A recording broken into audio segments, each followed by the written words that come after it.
We begin with the New York Times and the Supreme Court's decision to delay same-sex marriage in Virginia. That state was supposed to start issuing marriage licenses to same-sex couples today, but the High Court put on hold a ruling that allowed those marriages to go forward. The justices are expected to announce that they're going to take up the issue in their next term. The Orlando Sentinel says SeaWorld is dropping its fight to get its trainers back in the water with killer whales. In 2010, Don Brancheau was killed when a whale dragged her under the water in Orlando. Now, SeaWorld says it will not appeal a court decision that makes those trainers stay on the side of the pool. Probably a little more safe for the trainers involved.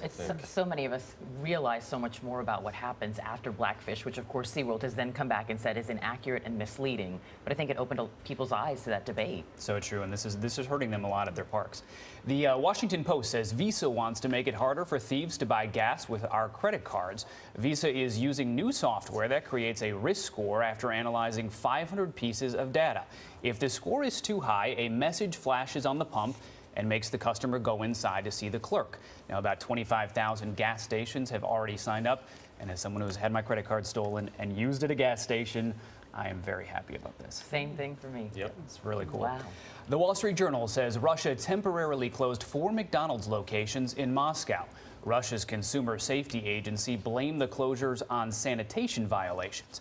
But analysts say it's just payback for Western sanctions over Moscow's role in Ukraine. There are 435 McDonald's in Russia. The restaurant in central Moscow is one of the busiest McDonald's in the world. McDonald's stock price dipped a bit on that news. Yeah, it's a lot. I mean, when you think about the traffic that goes through a place like that, and if they continue closing them. Yeah, and if Russia that's our weapon. We're going to shut down McDonald's. Right. We'll show you.